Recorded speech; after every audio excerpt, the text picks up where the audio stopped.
from the web. Sorry about that in first instance. So first of all, thank you so much that you invited me in here. It's a great pleasure for me to speak to the professional speakers. I'm just feeling a bit nervous that as I'm speaking, and I'm sure that you have your checklist, whether I am just saying aha or whether I'm just repeating something quite often. So forgive me as I'm starting for my quote unquote mistakes. So I really like Toastmasters, and I'm very proud that I think we are the only one as a corporate Toastmaster club in Turkey still, one and only. We are not the first, but I'm really happy that we still continue for the last 3.5 years.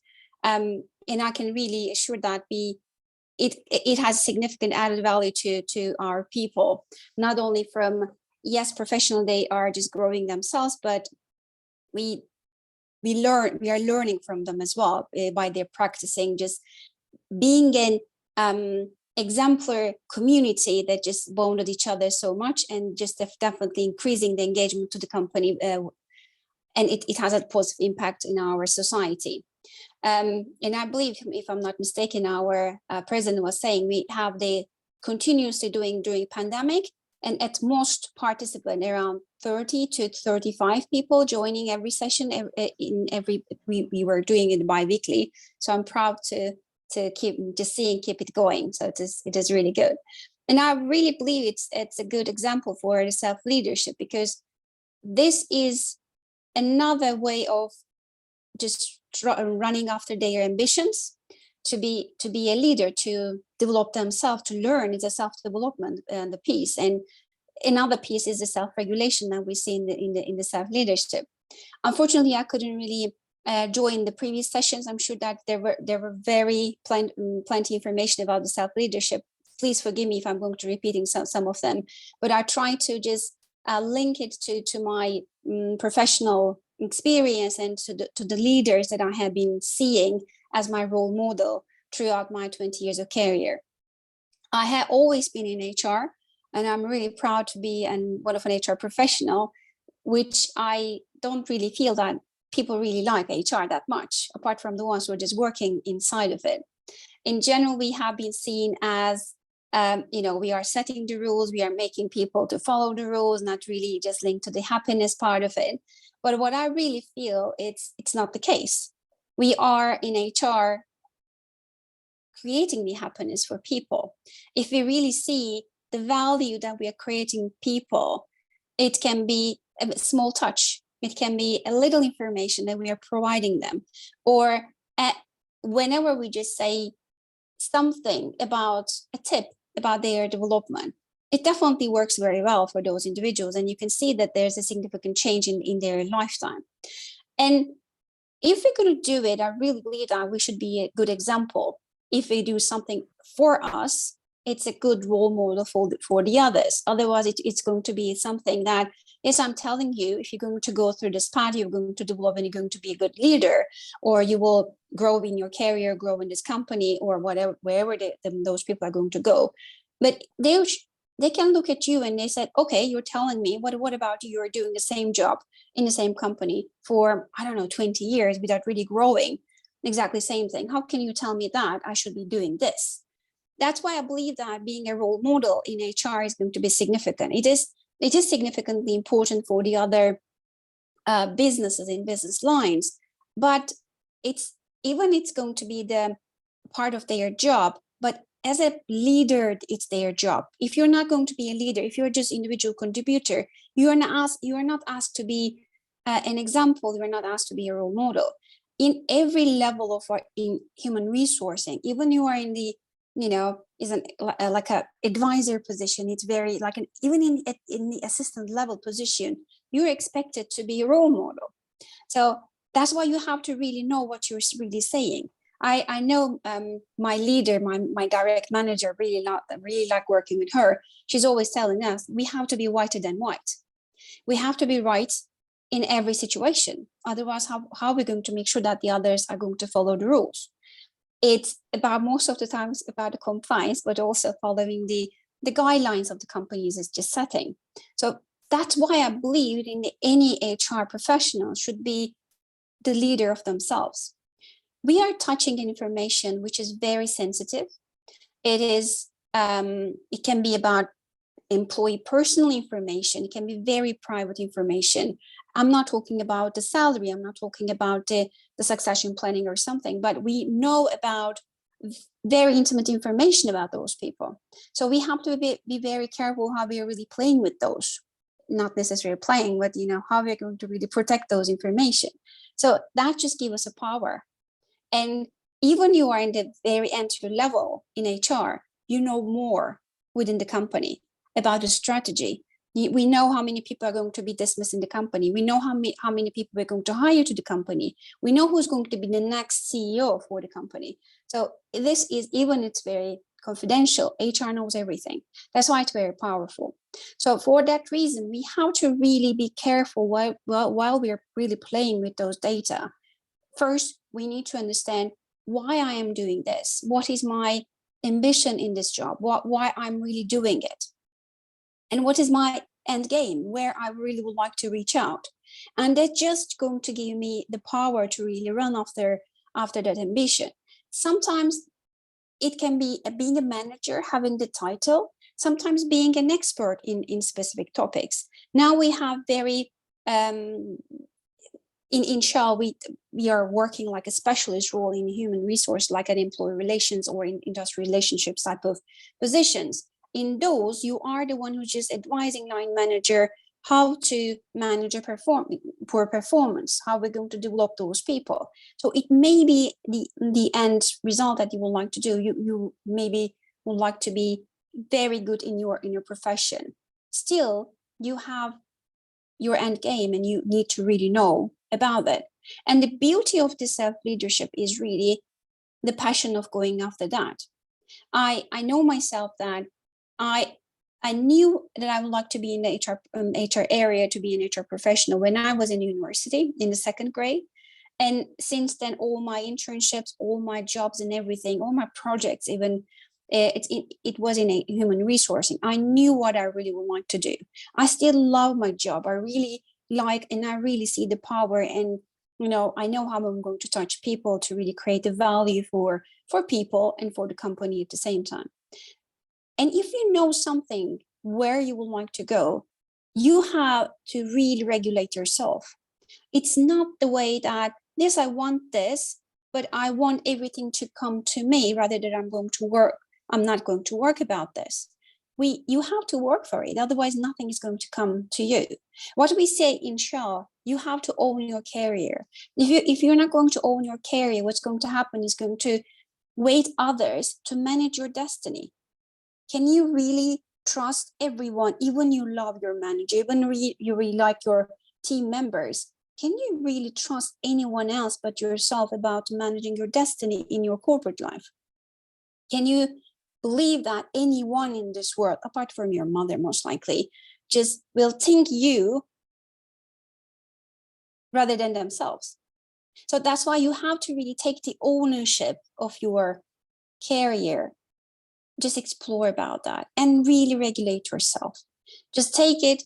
I mean, when I'm just saying the regulation, it is, you have to have a discipline about your ambitions. Means that you have to have your sub roles. You need to really design your milestones, where you would like to go, when you would like to go, what are your, who are the people who can really help you, that you need to really connect with those people. And this is the critical about yourself. And what I really see, another thing in myself and also the leaders that I'm seeing, I mean, in our current CEO or our senior leaders, is about the self-awareness, where I should really grow, where I should really polish, that I know where I'm really good and that I can really show off, that I can get the credit out of it.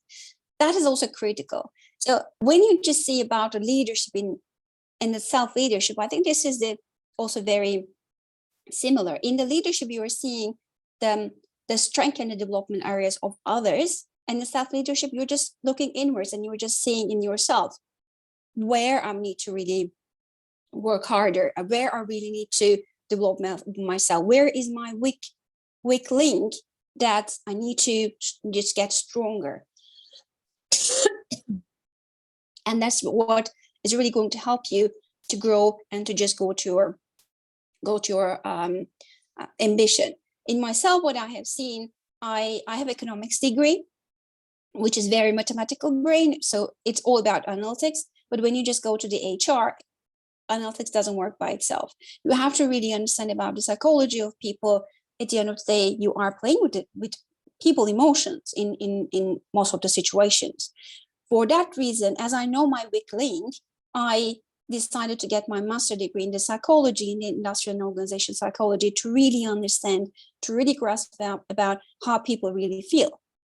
Still, I know about I have some areas that I need to really focus myself. One is just a couple of times I have received the feedback, which I okay to share with that. I need to increase my empathy level, which differs in situational levels, but still I know my weak link.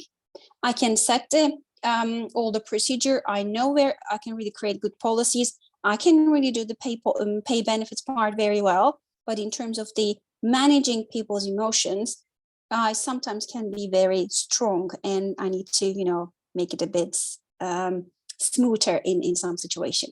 But this is the thing that I know that this is the critical part. If I would not aware about that, I would not really work. I would not really care as and when I'm just, talking with people. Otherwise, it will be very biased to myself, very positive bias about myself. And I'm really good about everything, which I'm really good about quite a lot of things. Then I am good at this as well. So that means that how I'm really perceived by the others is that, okay, she doesn't really aware anything about herself. And unfortunately, not very many people will be able to tell it to me. Just think, I am in the executive management board in the company. So very little people have that, courage to come and say to me, you don't have the empathy. You don't really understand what while I'm speaking to you. So even when you are as a level, especially in the management level, there are little number of people will be able to give you an honest feedback, especially the harsh one. So it is easy for others to give you good feedback. Oh, you were really good. You really managed very well. But very little people will be able to tell you that it was a crap. So we have to be aware about self and saying that you were really crap in that. You should really focus and you should really make it better. So that I believe the self-leadership is going to be critical in that sense. Just also from the Turkish culture, and I'm sure in our region, even in the Mediterranean region as well, we do have a similar attitude. It's not very easy for us to give a developmental feedback. We don't like to really bother people. We don't like to make people upset. So what we are really saying that from the different rows, from the backhand, not really underlying it. We're just making the good things huge. And then we're just saying very little of, oh, if you would do this, it will be very good. But it doesn't mean that, you are not really good at that. So in this society, if you cannot really give that feedback, then you should be really doing it to yourself. Otherwise, they will not be easy for you to grow and to get you into bigger, whatever you're doing in your job.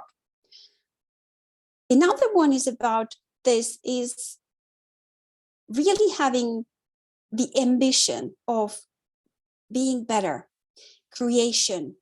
So it is not only doing the things as it should be, but in the leadership, in the normal way of leadership, managing a team or something, whenever you need to grow the group or whenever you need to grow your business, the creativity is going to be a critical part of it. Otherwise, you're going to just managing the regular business. What we really see in the good leader is that they are just seeing new ways of working. Most of the time, the people are generally, how I'm going to make it more lean, more, like an improved manner. It's going to be from the cost conservative perspective, or it is from the time perspective, whatever is the reason. To manage the resources very well, a good leader needs to be very creative. So what you really need to do it to yourself, again, the same thing. How you can make things easier for yourself, for your life. At the end of the day, you are managing your life in terms of the balance of your work and life. So to have a better quality in your work life and in your personal life, we have to make our life more manageable and more effective, and just using the resources at most effectivity. So that's why in overall your 724 life, if you're going to be creatively efficient, it definitely reflects in your psychological safety, because otherwise there will be a significant stress that, you know, if you're going to focus on something more and more, especially if you're just starting a new work, if something is just new in your life, like a new baby or a newly married couple. So these things definitely create stress in your life. If you're going to make it with the creative ways of working, if you're going to create more effectivity in your life, then it will be much more better to manage your psychological safety, and which I believe is the important thing, the main important thing in this life. If I am mentally well, then everything can be managed.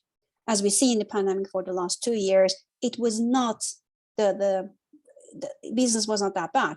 One way or the other, most of the jobs just were, especially in the corporate culture, it was safe. But what we were not really managing that well is our mental health.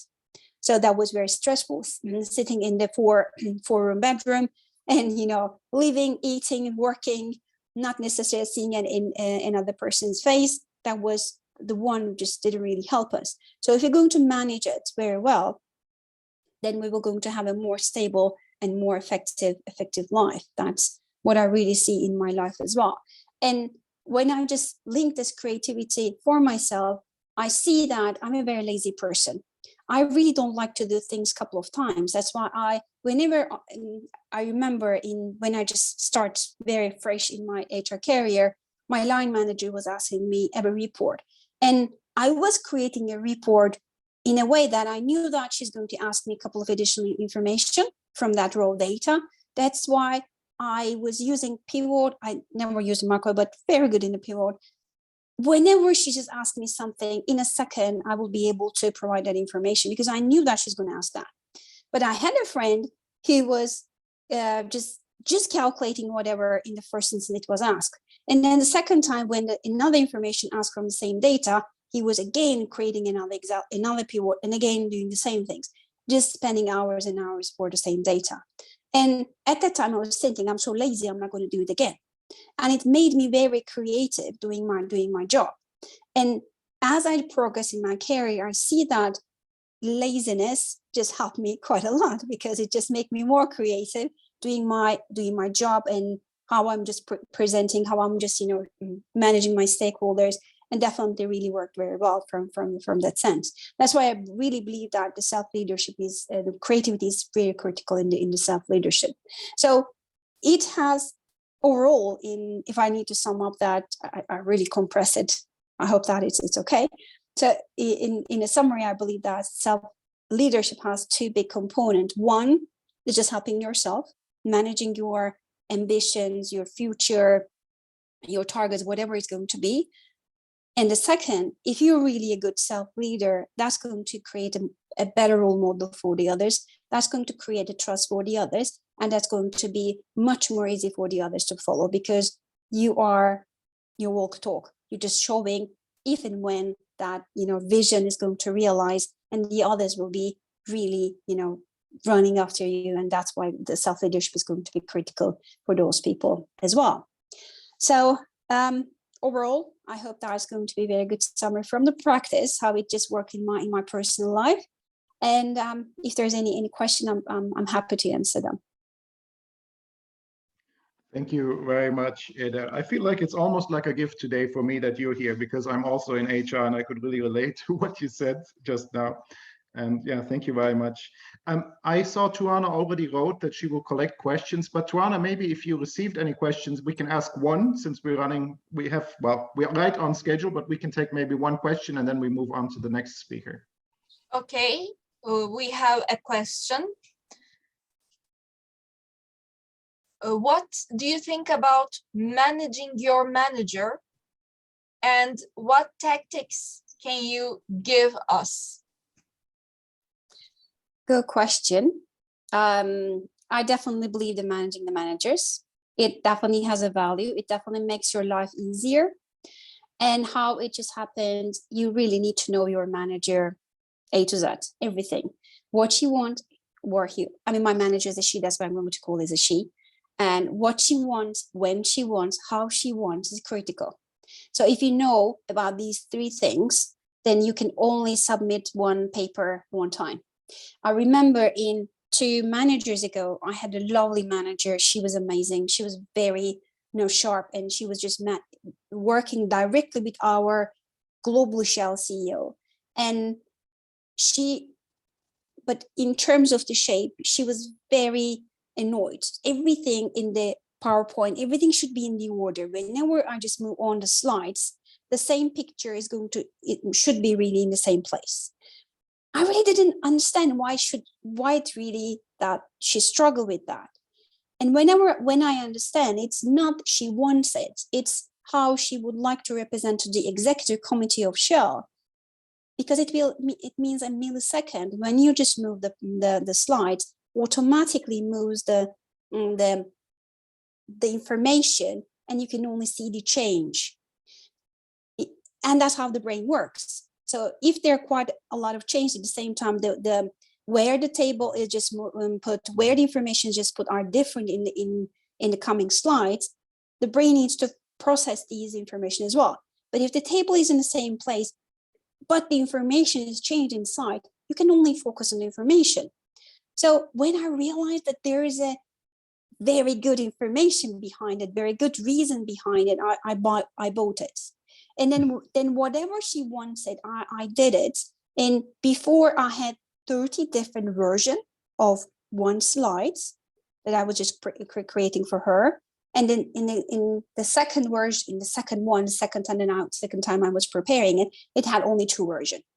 So that's why I'm saying, if you really would like to manage, if you would like to be happy, first, you need to manage your manager. And this is only thing that you can know about their person and really understand why she or he wants that. What is the value? What is the purpose? They are not doing things just for the sake make you miserable. They have reasons. If you really understand the reason, it has 2 good positive sides. One, to see a vision of a leader, because mainly my leaders were senior most of the time.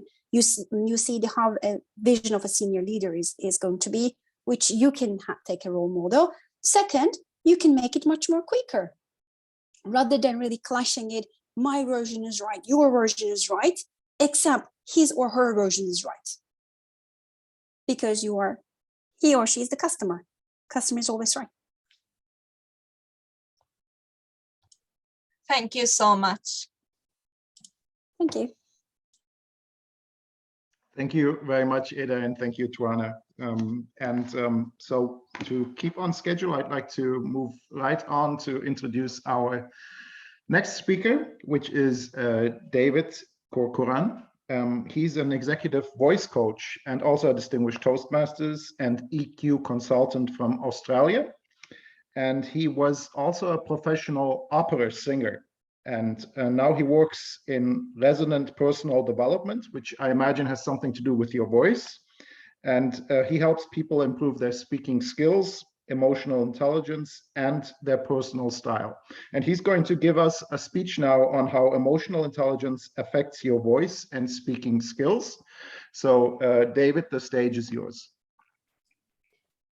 Thank you very much, Toastmaster of the day. David, let me ask you, have you ever been told, don't you take that tone with me? Maybe in Turkish, maybe in English, maybe in other languages. Have you ever said something and then later thought, why did I say it like that? That's the point of today. I'd like to introduce you to some emotional intelligence skills and tools that you can use in everyday life. And maybe those tie in with what we just heard from Eda about self-leadership and empathy. And I'd also like you to understand some vocal techniques that you can apply to your voice, to sound better, to communicate better, and then to combine these 2 principles. As was just mentioned, my name is David Corcoran, and I'm a former opera singer with Opera Australia. So to give the juicy bits there, you see me on the left in Puccini's Turandot, which has that famous Nessun Dorma aria that Pavarotti made famous. There I was, ping, pang, and pong in that costume. And I must have done Turandot maybe 80 times. But I've also done all sorts of other roles, and I've worked with all sorts of professionals. And I've seen, when I was a chorister and a young artist, I've been able to see people perform. And what I've really noticed is that when people, now as an executive voice coach, when people really step up their game and understand the element of performance, but also themselves from an emotional point of view, then they come across both as positive leaders and also as positive speakers, and can use their own emotions in the best possible way. So today I'd like you to think about a couple of things. Where are we going to go? We're going to look at EQ, we're going to look at voice, then we're going to power those together. And Ali's my timer, so we'll have enough time for maybe a question or two at the end, as has already been mentioned. I'd like you to, many of you, I can't see your faces, your glorious faces. So this is an interactive workshop. I need thumbs, I need faces. I'm going to need you to enliven yourselves. So if you can turn your camera on, that's great. If we get to the point where we can vocalize a little bit, then of course, unmute and vocalize. Or if you're in a position at home somewhere to do so, then of course, I want everyone coming into your room and saying, hey, what are you doing? I'm doing some vocal exercises. I'm enhancing my emotional intelligence. So let me start by asking you, just reflect for a moment. Have you ever said something that was taken the wrong way? Now, if it's ever, maybe it's the last time you said something that was taken the wrong way. Maybe it was yesterday, maybe it was earlier today, maybe it was a year ago. Whichever it was, just try to recall that moment for yourselves now. Really think about it. And I want to ask you, how did you feel in that moment? How did you feel? And also, how did you sound? So we don't have time for sharing in today's workshop, but I want you to focus in and just remember that last time. I empower people to take responsibility for their communication. And in doing that, that's really about, what do you bring to that conversation? How do you feel in that moment? That's your EQ. Then how did you sound? And for me, I see a link between these two. So I'll give you one sip of water just to put those thoughts on a scrap piece of paper if you've got it there, and then we'll keep moving.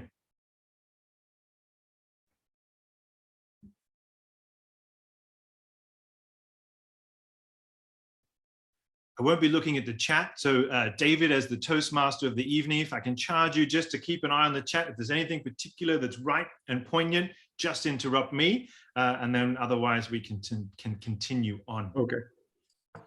So we really want to look at how we can become more aware of our emotions in this moment. Emotional intelligence is about being smarter with feelings. This is the definition by 6 Seconds Europe, who I work for. And there may be some ways in which we can think about how we can enhance your emotional intelligence further. And that's really what it is. Smarter with feelings. Some feelings are pleasant, some feelings are unpleasant, but they are all welcome.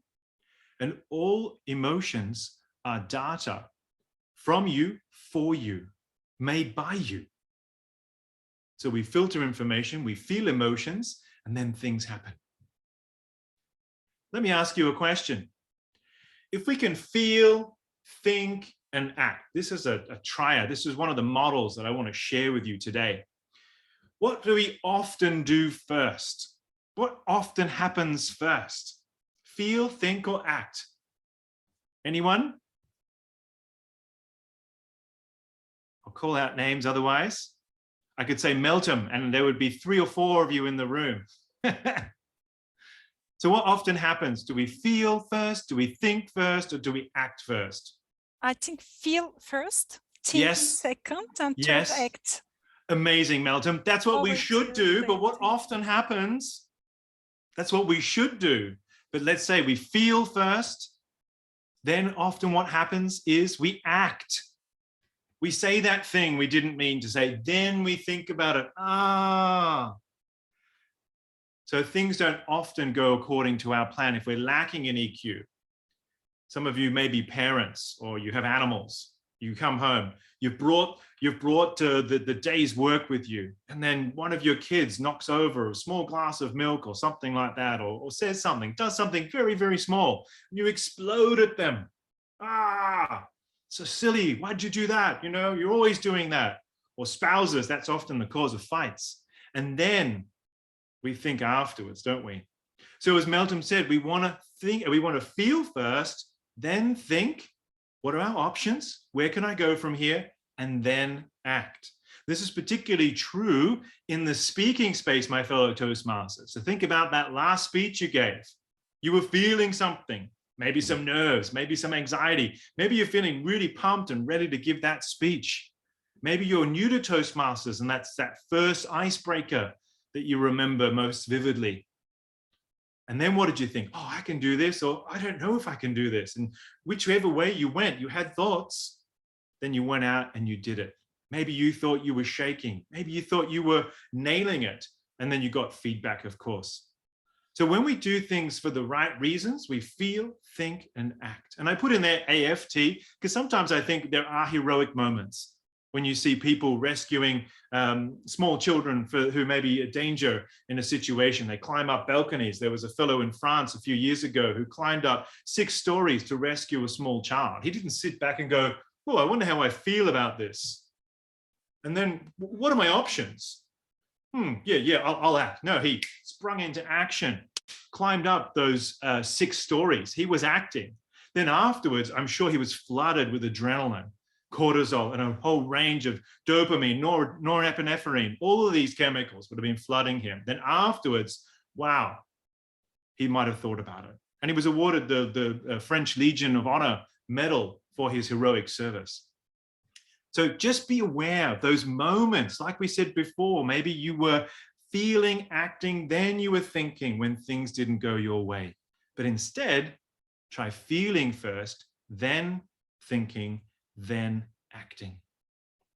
When we access our feelings, then we have choices. So let me introduce you to another model. But before we get there, think about any situation. I include this iceberg model. You probably used it in different parts. David, you said you're in HR. There'd be the HR iceberg model of leadership. So we can iceberg anything. And we, of course, can iceberg our emotions and what we're feeling. So on the surface, in a conversation, in a speech, in a workshop, we are seeing certain things. Someone may be smiling. They may look confident. And it may be in a conflict situation when you're speaking with others, where you want to be aware of what you're seeing. Are their silent treatment, their blaming, their anger, their shouting. But what's underneath?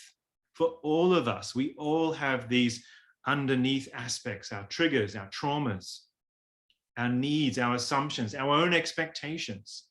And of course, our emotions, that's why they're there. They're actually driving some of those things. We can actually feel more than one emotion at once. Think about your last Toastmaster speech. Who was nervous? Who was also excited? You know, I remember giving my DTM speech. It was during the COVID lockdowns. I was in a different room of my house. It was my last big speech. And of course, I didn't imagine that moment would take place in my home office. But there I was, you know, nervous to give my speech and excited for it to be the last one to qualify for the DTM. So we can feel these things in different things at once. So we have to explore when we're working with people, when we're in conflict, when we're in a conversation, maybe as we heard before, when you're managing your manager, when you are, you know, in the office, what do we see from others, but also what could be underneath? And we don't have to know what's underneath in order to go underneath, but what we have to explore and be aware of as we have things underneath us, that others will have things underneath them. And all of this comes through our vocal tone. All of this is influenced by how we sound on any given day. You think about it, when you feel angry, how do you sound? When you are upset and crying, if you've been crying, how does your voice sound? It's usually very raspy. I'm sorry, I'm just choked up right now. And you have a different vocal sensation. So this is the inside out approach where our emotions affect our voices. In the second half, I'm going to tell you how you can use vocal technique, of course, to also affect your emotions. But either way, there's this interplay between the two. So just remember what's beneath the surface for others. This is our KCG model at 6 Seconds Europe, and I want to introduce you to this. And there are 3 key questions that we see here on screen. In any situation, you can ask yourself, what am I feeling right now? Don't stop there. What else am I feeling? What could be underneath, as we just saw in the iceberg? This is the know yourself part of the model. Then what are some of your options? So when we're feeling angry, do I yell at the cat? Could I go for a walk? Could I sing? Could I give a Toastmasters speech? I don't know, depends. But we need to tie that into give yourself. So in this model, we might start with any part of the circle and give yourself, it's thinking about what is that purpose? What is driving you? I love asking, maybe you'll be watching breaking news later tonight or later. Maybe you've seen an episode that some of your fellow Turkish Toastmasters have been on with me as well.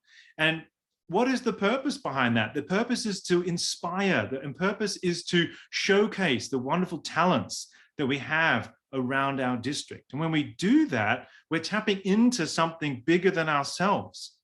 So when we focus on give yourself, it's really about what am I trying to achieve in this moment? And I ask people on breaking news often, why did you join Toastmasters? Because I'm honestly interested in that answer. Think about it for yourselves now. Why did you join Toastmasters? What is it you want to give yourself? Then when you're at a meeting, you can ask yourself, what am I feeling right now? It's my first time as the timer. What am I feeling? And then ask yourself, what choices do I have? I could get a mentor. I could ask someone beforehand, could you just listen to what I want to say as the timer? I could listen in other meetings. I could take notes about the future roles that I know I want to do. If you've never been Toastmaster of the evening, for instance, watch 3 or 4 people do it. That's a choice. So around and around and around, we can use this model of emotional intelligence. But in any situation, what am I feeling? What are my choices? And where do I go from here? What is my higher purpose? And I deliberately put up the poster behind me because there are 8 measurable competencies in this model to actually measure your emotional intelligence. So Eda mentioned empathy is one of her areas she wants to work on. I can measure empathy with the tools that we have at 6 seconds, which gives then you an idea about where can you focus your attention. Is it on empathy? Is it on patterns? Is it on your emotional literacy? Is it on your internal intrinsic motivation or your sense of optimism? So we can have things in balance in one area and out of balance in others. But the simplest part of this model is to remember these 3 questions. So before you do your next Toastmaster speech, before you're about to go on, think of these 3 questions. What am I feeling right now? What else am I feeling? What are my choices? And what's my purpose in delivering this speech? We often we want to grow, we want to give, we want to share a message. When we realize the message that we want to share, my message is that I want to empower you to take responsibility for your communication. How you do that is really up to you. You've got many choices. And I hope you feel good about that as well. Look at this interplay between this audience. Do you think this speaker, if this was a Toastmasters meeting, and this person looked like that, do you think that the audience would match? Is there a match between audience and speaker in this situation, between these 2 pictures? Who says yes? Who says no? The no's have it. Yes, I deliberately chose 2 different pictures. Now, what I want to share with you here is that Jerry Wiseman, America's #1 speech coach, says that the empathy loop is that what you feel as a speaker, the audience feels automatically, involuntarily. We've all been there, haven't we? We've been in that Toastmasters meeting and someone gets up and says, oh, hi, I'm feeling really nervous. This is my first time. How do we feel? Oh, suddenly we feel like, oh, We feel a bit nervous. We feel on edge for this person. It's not that we have to be faking it till we make it, but we have to realize that we have more power as speakers than we think. Power in our emotional intelligence. So this particular fellow, I mean, I observe if I were speech coaching him, there's this kind of defensive language, looking down over the glasses, maybe no smile, lack of facial expression. It's a moment in time, but it doesn't match what the audience is feeling. So this audience, you could imagine, with a different speaker, is enjoying the presentation. They're getting something out of that. They're feeling motivated. Maybe this is a Toastmasters meeting. Maybe you've had these moments today yourselves as an audience. Maybe there's something funny has just been said. The joke of the day has just been delivered. So whichever way we think about it, I want you to remember the empathy loop. What you feel, they feel. And of course, we get that feedback from the audience. And so that feedback can also give you an idea. Am I reaching them or not? Are they interacting with me or not? Does that make sense, everyone? Give me a show of hands if it does. Excellent. Great. Thank you to those who are playing along at home. So let's now look at how we can explore our voices a little bit more. Again, some techniques. And I notice that this is the choose yourself part. I've deliberately applied our KCG model to what we're going to do now. We can choose a range of techniques and vocal options when it comes to enhancing our, what I call, emotional vocal intelligence. I want you to all to be able to walk into a room next time you're in a Toastmasters meeting, whatever language you're speaking, and nail it, not fail it. To really give people a sense of, wow, this person's really, they know their stuff, they know their topic, and they're delivering in a way that shows confidence and personality. Look at these two pictures. Boy on the left. What kind of emotion would he be expressing in this moment, do you think? Anyone who wants to unmute, you're welcome to. Teresa, I see you there. Anger. Yeah, absolutely. And do you think there's he's relaxed in that sense? No, we can tell by the physical tension in his voice that there's anger there. Some kind of scream, you know, the neck tension, the body tension. On the right-hand side, do you think these boys are talking about are they having conflict in this moment? No, absolutely not. And there's a sharing, there's a warmth that's there. And notice the body language, notice the warmth in the body. Notice the hands, the relaxation that we see here as well. So when we speak and when we sing, certainly there's this balance between tension and relaxation that we ought to think about as well. And certainly both of these moments can inform how we're feeling. And how we work our bodies can also inform those emotions that we feel. So if we wanted to imitate that boy, we could. And in a few minutes, we'd all sound quite angry. And then we could switch to compassion and relaxation as well.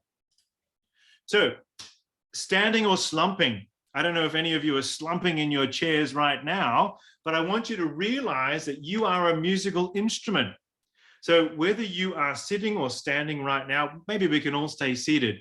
Just remember, from head to toe is your speaking space, and how you stand affects how you speak. So where you are right now, slump down even further. Slump down in your chair. That looks good, Vincent. Like really lean over. You really lean into it. That's it, Ali. Yeah, hand on face. That's it. Very good. Yeah, really slump down. Now try and say, good evening, my fellow Toastmasters of Turkey and honored guests. Notice what happens to your voice. Yeah, of course. Now we know this, but what I teach people that I'll show you now is the idea of when we stand, we want to stand in a way that looks elegant and at the same time is going to be helpful to others. So the quick version of this is that we want to, and for some reason my camera doesn't want to bend any further today, I want you to think about your feet, instead of being in parallel, one being slightly ahead of the other. And if you're sitting at home, do the same thing. So just put one foot slightly ahead of the other. And I want you to bend your knees. So if you're on a chair and you've got your legs kicked out in front of you or underneath your chair, put them flat on the ground so that your knees are at 90 degrees. We're at a 90-degree angle. If you're standing up, as Teresa just did, then I want you to imagine that we're loose in the knees, like we're doing some boxing. with others, we really want to think about. So we could be boxing here. We want to bend our knees. We want to wiggle our hips just a little bit. So if you're on a chair, maybe just feeling your pelvis on the chair. So lowering your back, changing your back position a little bit. So we're not swaying, we're sort of curving our back a little bit, and you feel that there. When we're in this position, we're much more powerful, head to toe, as an instrument. So how you stand. So if you stand lock-kneed or tuck your legs underneath you, and then tighten your bellies, and then tighten your chest, try and breathe like that. No way. You'll last about 2 minutes of your 5-minute speech. So the idea is to get yourself in a position where you can move around and move like water. Here at home, I have a stool, and I sit on the front edge of the stool. So if you're sitting down, and Teresa, you're welcome to sit down again. This is an action that you can do in the online space, because many people say to me, David, what about speaking online? Here we are online. Now, I've been doing this from the start of my presentation. So I'm sitting on the front edge of my chair. I have my stool up to a point where my knees are bent, and one foot is slightly ahead of the other, as if I could just stand up on a chair. Even try it now if you're at home. So if you've got a swivel chair, stop the swivel, and then just be able to get up and down a little bit in your chair. The idea, that looks good, Melton, you can just stand straight up. So if you're in a face-to-face meeting from in the future, you can be at your chair, move away from the desk a little bit. So I've got a little bit of gap here, you see, between myself and the computer and the desk. So if I need to stand up, I'm straight up. My shoulders now in this position, you'll notice, are a little bit turned. That's what we want. So if I'm sitting in a room coaching with you, I'm in exactly the same position. I'm listening, I'm active, I'm moving forward. I can pivot on my pelvis, see, moving back and forward. I'm not pivoting from my upper back. I'm keeping my shoulders over my hips. My knees are at 90 degrees and my feet are flat. This will keep your body in excellent alignment. Then just check your chin, as I say here. So drop that chin. This is why I've got my camera above me. This is why it's great when we can look down on our camera, but that's not great when it comes to presenting to others. So we want to ideally get eye view contact with people, just looking straight forward. And therefore the chin is dropped down a little bit. The best analogy I can give you is Jane or James Bond. When James Bond walks into a room, he'd say, "Hi, I'm Bond."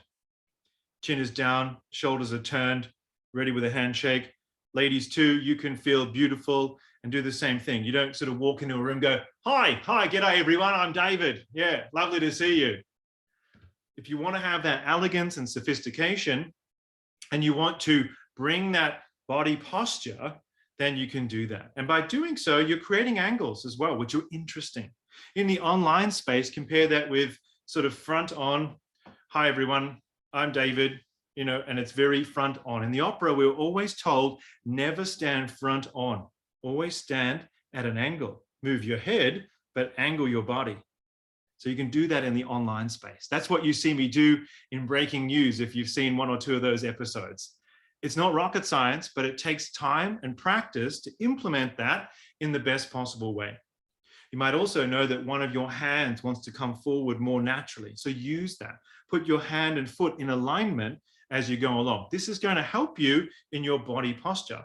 It's going to help you with your voice, because even try it now. If you put yourself into a position, Jane and James Bonds, there we are, feeling good. So your head, also thinking about being long in the back of the neck and short at the front. So the chin's down a little bit. That looks good, Melton. Yeah. And then from there, just say, good evening, my fellow Toastmasters and honored guests. Try that now at home. There you go. See, and there's smiles. Everyone's looking nice. Yeah. It might feel very new to you, but practice this. Find this water-like body technique. So if you're used to standing up, stand up to speak. If you're used to sitting down, sit down to speak, but find angles for both. Really find the best posture. So if you're on a swivel chair, then you avoid that swivel chair effect that everybody seems to do when they talk. And then you can really have the power from head to toe. Likewise, we need to breathe. So in this position, awareness is key. Remember, that was the first part of the know yourself cycle. Just breathe in for me now, taking a breath through your nose though.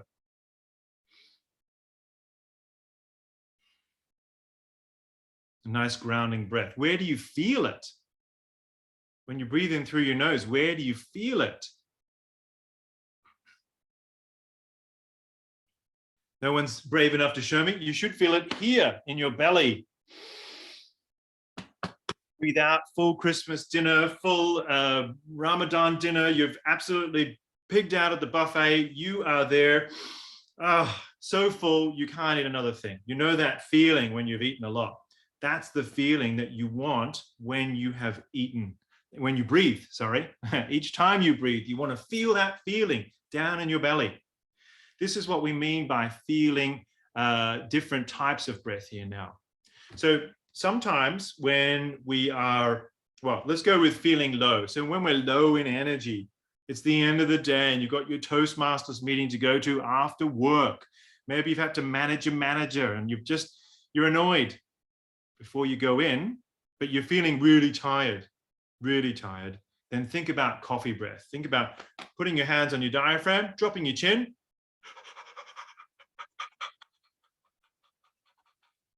Just half a dozen pants like that. It's like having a shot of espresso.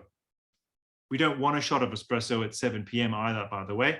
I'm listening to a book on sleep that says the half-life of coffee is about 5 hours. So unless you want to go to bed at about 3 o'clock in the morning, don't drink coffee at 7 o'clock at night. But use this breath technique to really oxygenate the body, bring in more air, more air, more air. If you're feeling low, use the whiskey breath. Breathe in for 4, breathe out for 8.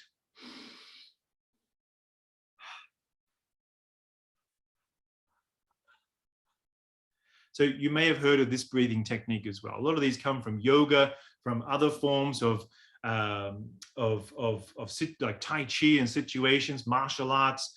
There's a lot of breathing technique out there right now.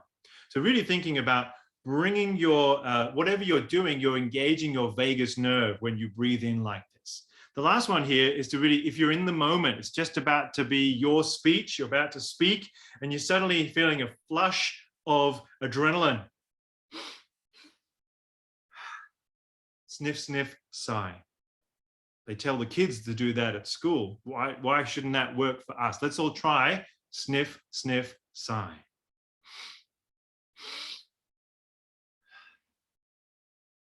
Do you feel a sense of calm that comes with the sniff, sniff, sigh? Yeah, utilize that maybe in your next Toastmasters meeting. Now, direction matters. Now I'm speaking for English here. I'm not sure for other languages how these ideas apply, but they do apply in a sense. It's just that it may be in a different direction, that we have 3 vocal choices. If I'm using English and I say, good evening, my fellow Toastmasters and honored guests, how does that sound? I'm seeing nods. I'm assuming a positive aspect there. Thanks, Dilek, I see that, yeah. So that sounds good. We might even say that sounds energizing. Good evening, my fellow Toastmasters and honored guests. My name is David. I've got 46 slides and I'm going to talk for the next 3 hours. Monotone, not so interesting. Good evening, my fellow Toastmasters and honored guests. Thank you for having me today. My name is David. I'm your executive voice coach. So I'm going down. Now, how does that feel? Yeah, you're like, yeah. Now, often we'd be thinking, well, yeah, it sounds very serious, doesn't it? So the point I want to make is that we need to use all 3, especially giving speeches in English. Think about an energizing start and an energizing end. But maybe you've heard other Australians who always speak with an upward inflection. G'day, how are you? Gee, the weather's really, really crappy today, isn't it? Everything goes up, up, up, up. And that's boring too. So the point is we have to have times where we go down, go up, and sometimes we stay the same. I said they're informative, not boring. So the next time you're delivering, again, emotionally, I saw faces and smiles, and I saw some frowns and some less positive feelings, less pleasant feelings when I went down with my voice. But again, we've got to match the message to the vocal tone, and we've got to feel those emotions. So applying what we did before, when you need to feel energized, think about going up. do some exercises. Let's try a couple now, actually. I want to give you this idea. We've got 4 different voices. We can go from 4 to 3. Let's, if you're ready to sing or do a little bit of vocalizing, just go, ah, ah. Now we're going up with our voice. So if you're going to say, good evening, my fellow Toastmasters, start low in your voice. You might start at level 4 or level 3. Now, level 4 is really that reserved for, hello, my name is David. Welcome. Welcome to the program.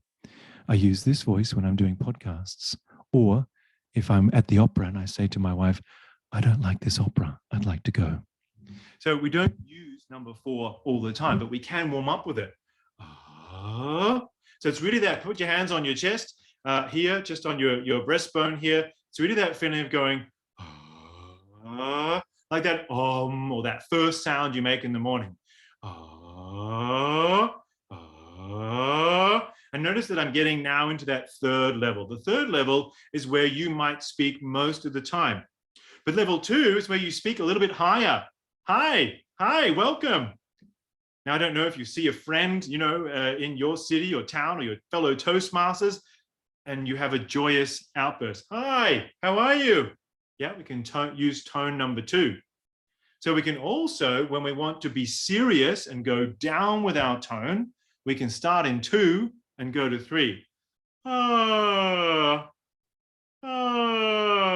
it with me now. So notice we've gone, put them together. Good evening, my fellow Toastmasters and honored guests. Good evening, my fellow Toastmasters and honored guests. Try it for yourselves. Good evening, and in your language. Good evening, my fellow Toastmasters and honored guests. Now, I don't know if this is what works, for instance, in the Turkish language, and if it does, great. If it's the opposite, great. But one way is energizing, and one way is serious. And so your job is to determine which one do you use when. And that's really it. Now, number 1, you might be thinking, what's number 1? Number 1 is right up here. So it's for men, it's falsetto sound like, hello, I'm Mickey Mouse. Mickey Mouse said, you know, this and that, or the chipmunks. Now, we don't use that voice so often, unless you really want to go, and you want to blend your 2 voices. So there are moments. So often when I say to men, imitate the sound of a woman. Oh, hello. And they go up like this. And I say to women, imitate the sound of a man. They go, oh, hello, I'm a man. And so we often do these extremes in order to sound stereotypically different, is my point. I also want you to consider here, do you speak high or low, fast or slow? We all have our pace and pause and our tempo of speaking. This can also influence our emotions and how we feel about each other. So if someone is too high and fast all the time, it can be overwhelming. Just as low and slow can also be a little bit boring. So we want to consider during our speeches, how can we use a combination? And I've been trying to model that combination for you in this presentation so far. But it takes effort and it takes practice. It takes knowing your speech so well that you know when to push and when to pull, when to draw the audience in, when to add a moment of pause, when to reset your body with a nice breath or a sip of water. So let's put it all together now. Just finally here, words and gestures. So use your hands. In English, use your hands. These are devices that we use. If you want to emphasize something, but don't emphasize every single word, because otherwise that is boring. We're not playing piano. We are using certain words, certain gestures, the power of 3, for instance. One final tip here is that long sounds. So notice before I said, good evening, my fellow Toastmasters and honored guests. And say, good evening, fellow Toastmasters and honored guests. Go with long words. Now, again, I don't know for other languages what this applies, but there are certain words that we can just make longer, longer. Let's put it into action a little bit. Variety is key. And really remembering, think first now, because Melton said before, we feel, think, and act. Very good, very emotionally intelligent. But when we're preparing our Toastmaster speeches, why not think? How do we want the audience to feel? How do I feel, therefore, to create that feeling? And then we go and deliver our speech. So let's show gratitude. Just say one of these phrases now where you are. I'll bring them all up. You don't have to unmute. You can just say them there. You're the best. You're the best. You're the best. Play around with those vocal tones. Just try one or two there. I see a few of you working that. That's it. Yeah, use the hands. Nice, Dilek. Very good. Excellent. I'm grateful. I'm grateful. Grateful. Enjoy the way it sounds in your mouth. Grateful. And feel it. I'm grateful. Notice we can go high, low, fast, low. We can use 1, 2, 3, or 4 in that combination. Let's go to the next phrases with our timing here. Again, we want to show support. And this time what I've done for you is I've highlighted a word that you can emphasize. I really appreciate your support. Make it longer. It was very kind of you. I threw in a few, you're my best friend. Thank you for thinking of me. You helped me right when I needed it should say it the most. Or no, you helped me right when I needed help most. I can't read my own slide right now. But the point is, once you start to find these power words for you, you find the power phrases and you put them all together. So remember, we have our wonderful speech phrases that we would use here. We've used this one already. Hello, everyone. Let's try a second, a third one. Hello, everyone. It is a pleasure to be here. Today, I'm here to talk to you about. All of these have a different emotional variety in them. So I really want to encourage you in wrapping it up, just to think about your emotions, think about your voice. You can start with the emotions and then it'll work your body, or start with your body, your hands, your gesture, your smile, your face, and it will affect your emotions.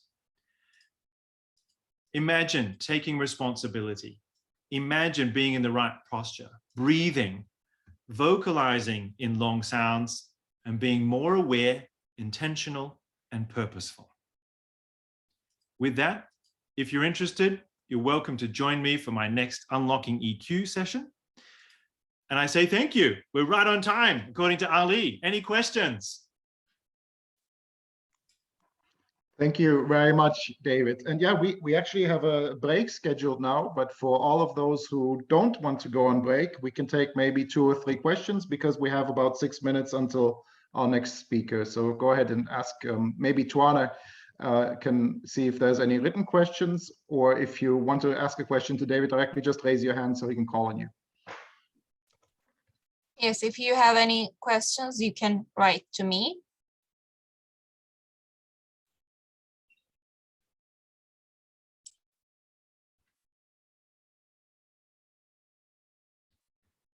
I'd also just give I love LinkedIn. So if you're on LinkedIn and you want to connect with me, please do, because I often put out little hints and tips throughout the week, and I'd be happy to continue the conversation with you. I think it's so important as Toastmasters. We really are, if self-leadership is our topic for today, as self-leaders, it starts with us to be the best models we can for others.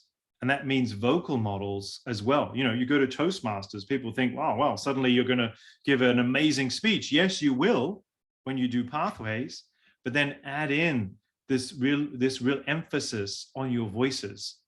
And again, apply that to all the languages that you speak.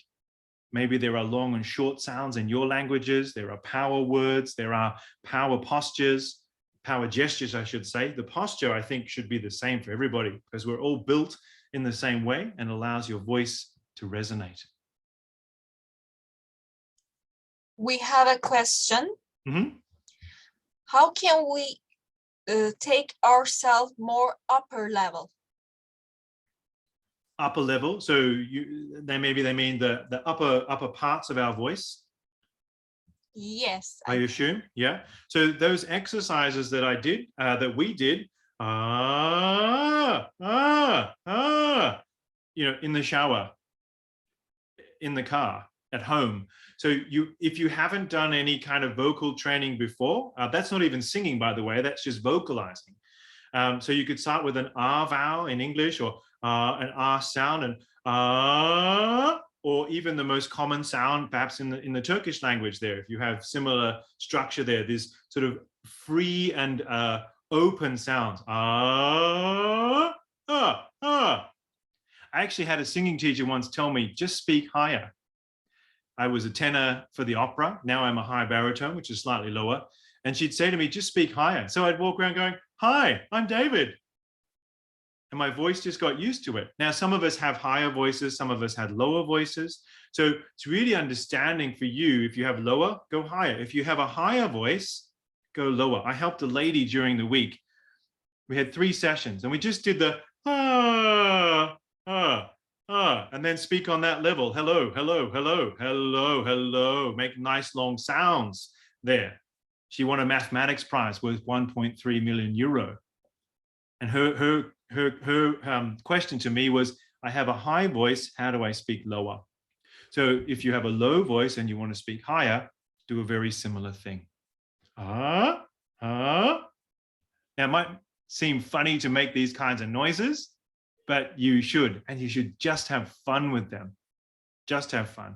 The other way to access that, Tuana, I often say to people, what is that passion topic that you get, like, you know, all excited about?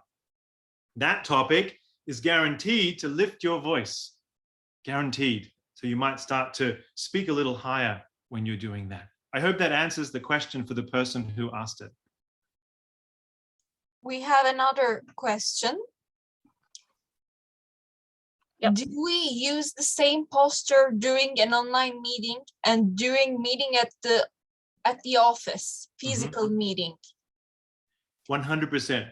Yeah, so I'm sitting here right now. You see my spine over my hips in that same position. When I'm sitting in the office, so the advice, we probably have similar setups. You've got 5 speakers in your Toastmasters club. Your speaker number 5, you can sit back, you know, speaker number 1, speaker number 2. During speaker number 3, you sit forward, you sit on the front of your desk during that 1-minute evaluation session. Then during speech number 4, you could be sitting in this posture, breathing. Yeah. So the more you can hold this posture, the easier you will be always in the posture. So myself, I'm always in the posture because it's taken a few years, but I've honestly consciously put in this effort in the last 2 to 3. If you're a coach, a trainer, you're a manager, you may be in situations where you do this because you want to show active listening. So you don't have to be, oh, I'm active listening. That's not active listening. You can just, you know, have your pen and paper. You've got it here. And so you're just finding those positions to kind of focus your body. So shoulders over hips, knees at 90 degrees, feet flat on the floor. That's the basic posture to remember. And if you're not doing one of those things, then you might be not quite in that way. And then remembering one foot slightly ahead of the other. You could do that on the bus. Thank you. And Dilek wants to ask one more question. First of all, I would like to thank you, David. It was a really amazing speech, very informative, and I find I had a lot of takeaway from your speech, and I find that I am mostly using energetic type of the speech. The problem, my challenging, people always get used to, I'm so energetic, but sometimes I don't have energy even to speak. Then people, what's wrong with you? So I'm trying to find the balance between that and what you could advise to me. Definitely take your favorite phrases and deliver them, and then twice as slow, and then deliver them twice as slow, deliver them twice as slow, deliver them. And each time you want to make sure you're getting that same level of energy and line through your sound. So I don't know you very well, but I would imagine that, yeah, people get used to seeing the energetic version of you, and that's fantastic. So slowly, especially with Toastmasters, you know, it's a place to practice and grow. throw in some of those lines. Good evening, my fellow Toastmasters and honored guests. Tonight, I have a very serious topic to talk about. You know, and give them something different. So your next speech could be flipped. You know, if I were speech coaching you, I'd say, let's look at topics where you can have knowledge and power, but you're not needing to be energetic. You can still have an energetic start, but then you go into the important stuff in the middle and then still leave us with a good message, but you find those moments to share that as well. Yeah. We get addicted, we hold people into a model of where we think they should be. So it's often a good idea to show them. I said there before, vocal variety is key. So go down, go up, and stay in the middle, all in one speech. That would be the other thing we could work on in another session. That's what I coach people on, is to find that variety while doing it. And I tell you, the best place to learn for all of you to grow in this way is table topics. Table topics is the place to try this out, because you can have a very heartfelt topic and be very slow about it and bringing that in. And then you can have a topic that's, you know, amazing and full of gestures and hands and high speaking and energy. And that's great, because then we get to see, because it's in the moment, and see what resonates with people around you. Does that answer your question, Dilek? Definitely. Thank you very much. I will definitely gonna start applying. Super, super, great. Thank you so much, David. Thank you, everyone. And I think we can turn back to David Gökçeda. David, screen is yours. Unmute. Thank you very much, Joanna, and thank you very much, David. That was quite, well, I have quite a lot of notes from this presentation, and I just realized on my agenda, if anyone is interested, David has a website. I just messaged you, and I guess there's some more information there, David. I'll have a look after this meeting. More information, and everyone's welcome to link in with me and message me or have a chat further on LinkedIn as well. So whichever way, I hope to one day visit Turkey and to visit and be with you in person next time. Perhaps we can do that with our District 109. Thank you very much, David. I really appreciate it. Okay, so to stay on time, I'll move right on to our next speaker, and which is going to be Radhi Spear, and she's currently the second vice president of Toastmasters International, and she has been with Toastmasters for more than 2 decades, and she's volunteered for many leadership roles in this time. And outside of Toastmasters, she works in the telecommunications industry, and she joins us from Piscataway, New Jersey. I hope I pronounced that correctly, Radhi. And she's going to give us a speech that I think is inspired by something that Zig Ziglar said. If you don't know who Zig Ziglar is, he's a very famous salesperson, and he wrote some books, which I recommend you read. They are really inspiring. And he said, whatever you do, you have to start to be great. You have to start. You can't just be great. So I imagine, Radhi, your speech is going to be related to that. And her speech title is Take the Next Step. So the stage is yours, Radhi. Thank you. Fellow Toastmasters, what would you do if you were in my shoes? When I was 15 years old, a brand new swimming pool opened near my house. It was an Olympic-sized pool. I took this picture about 10 years ago. It was 50 meters long with a 10-meter board, 8 lanes. And I was very excited when the brand new pool was right near my house. So my friends and I joined, and we started learning to swim. I used to be very, very dedicated. I would go every morning from 6 to 8. I would go to school, and then I'd come back and go from 4:30 to 5:30 in the ladies' batch. You know, this is how it was in India. So then they announced a competition, and I started practicing. I told my mom. And then as the competition approached, I started getting nervous. I started a little bit afraid. I missed practice. And then finally, on the day of the contest, my mother asked me, so you're going to the contest? And I'm like, Yes. So I went to the swimming pool and all the girls were there. And I thought this was very logical. I said, what is your time for the 100 meters freestyle? What's your time? I asked all the girls. And then I realized it was too hard.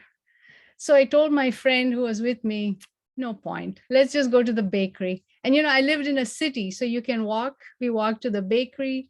She liked apple cake. I liked peanut brittle. So we bought our snacks, munched on it, strolled home. And my mother excitedly opened the door. She's like, how did you do? No point. I didn't even try. They're all faster than me. What?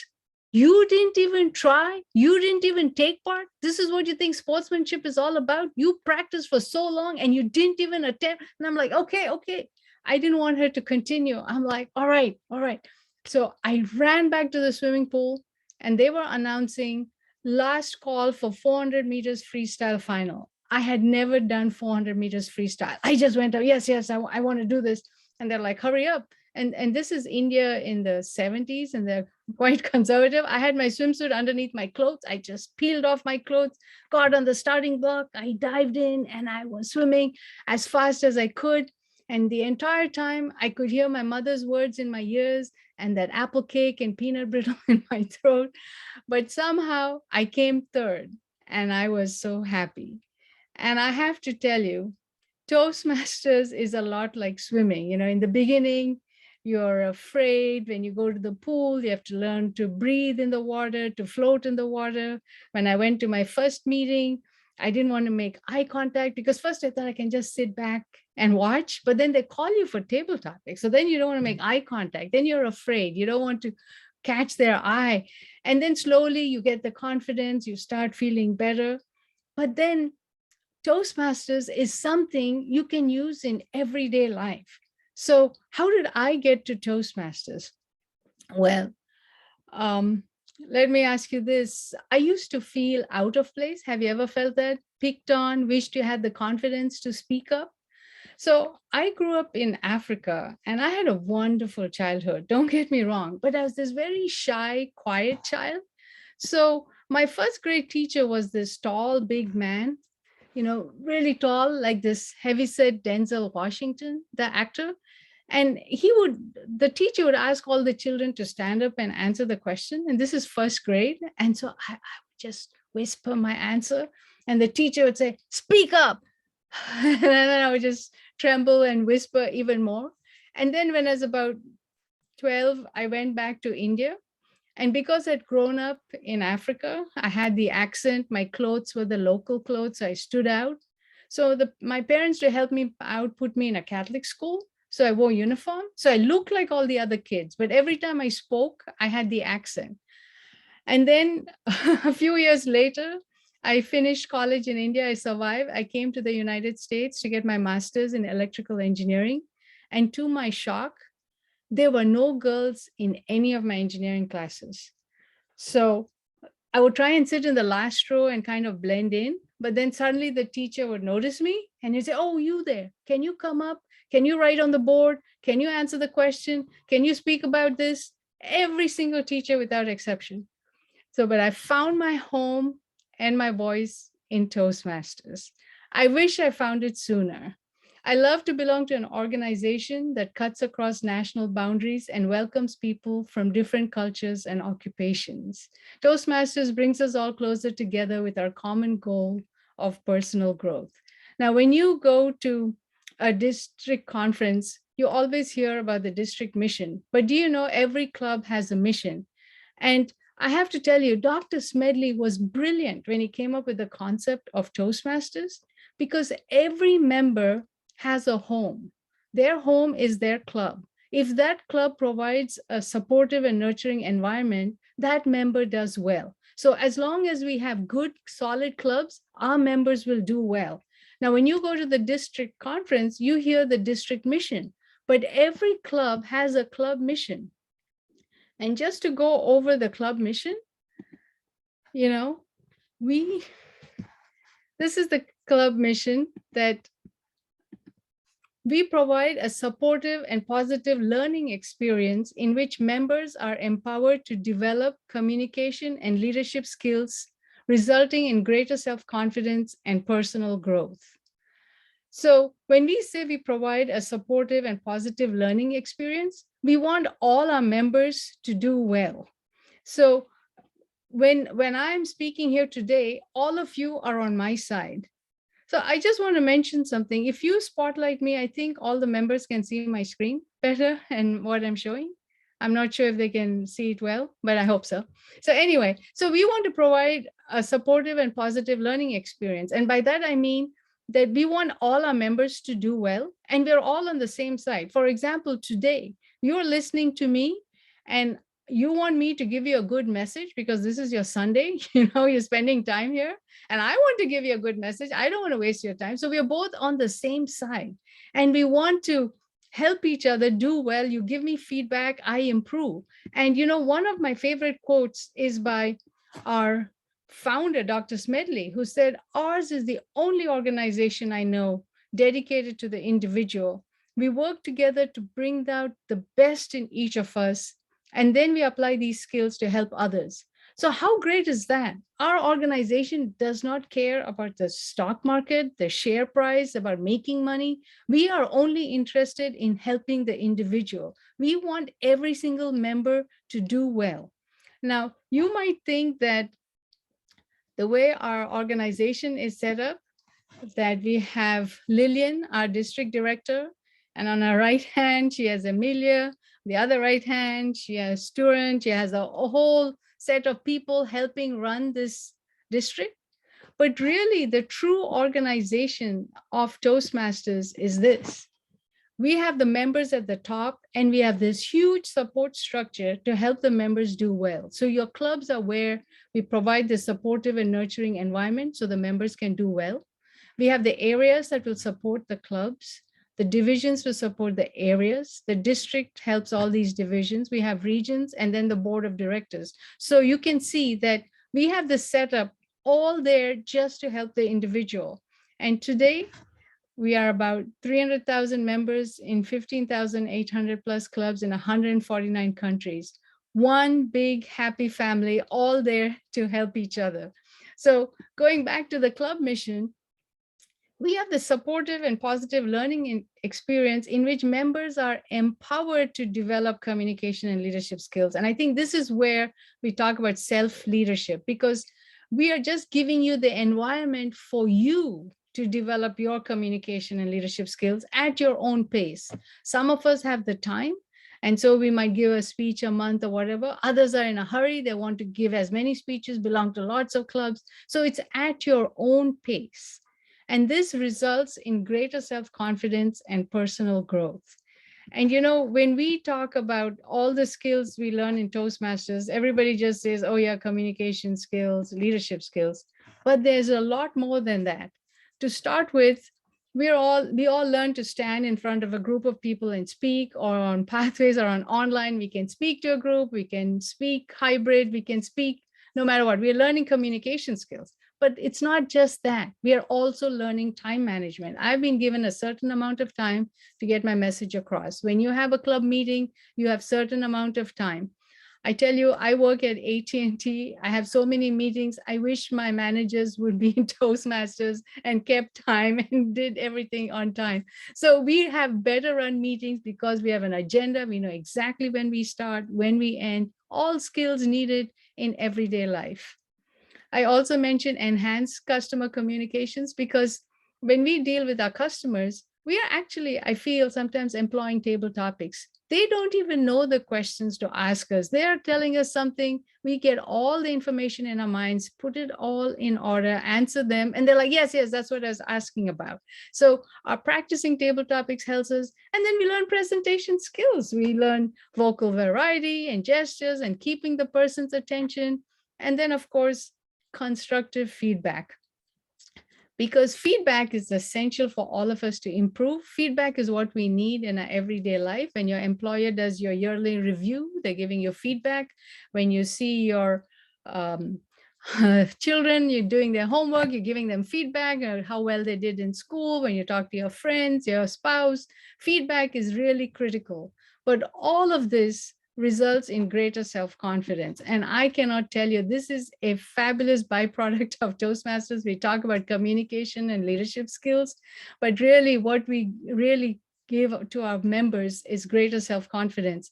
And to give you a simple example, you know, and like I say, everything we learn in Toastmasters, we use in everyday life. So I had a dentist appointment just for cleaning. And you know, when you have the appointment, you want to brush and floss and make sure your teeth look good. And I was running late. So in my hurry, I broke a filling. But anyway, so I go to my appointment, the dentist cleans all my teeth, and then he says, yeah, everything is fine. You just broke that filling. So come back, make another appointment. We'll do the filling.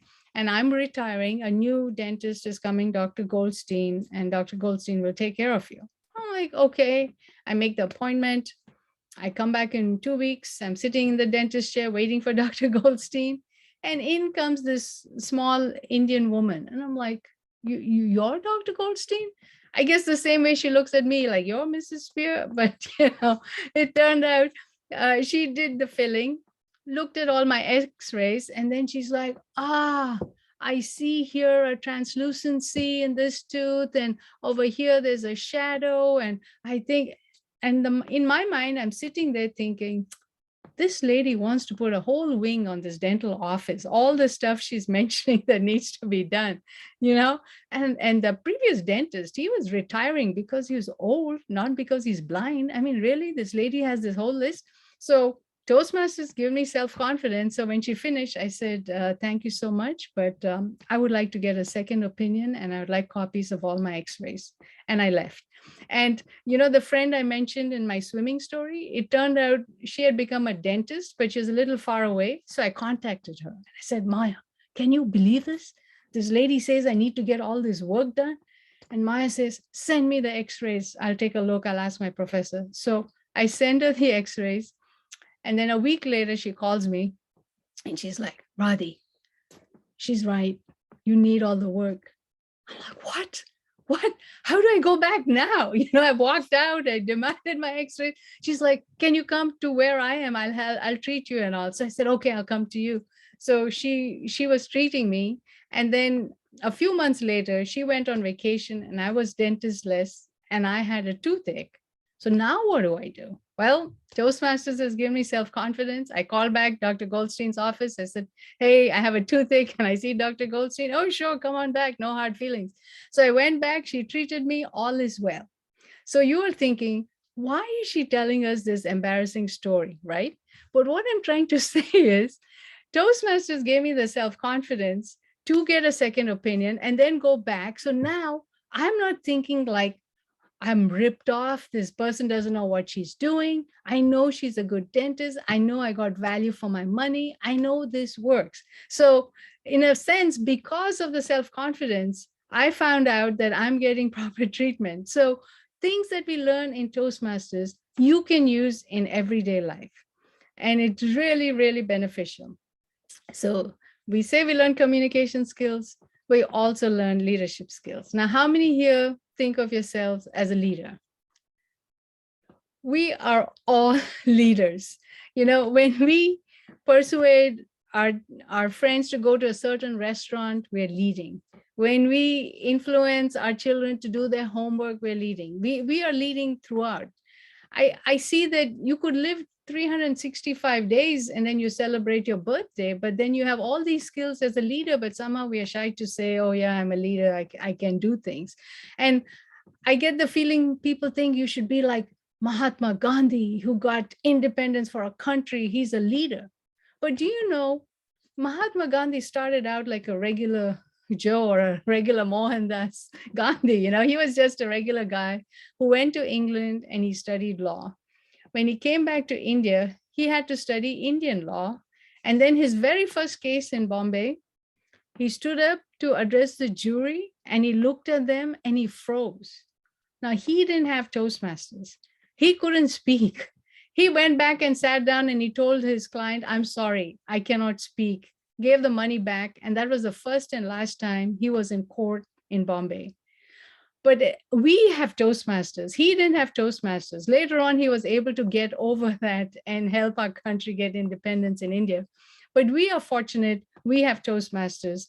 We are all leaders. And I tell you, I like the definition of leadership by Peter Northouse, who wrote a textbook, Leadership Theory and Practice, in which he defines leadership as the process in which one individual can get a group of individuals to achieve a common goal.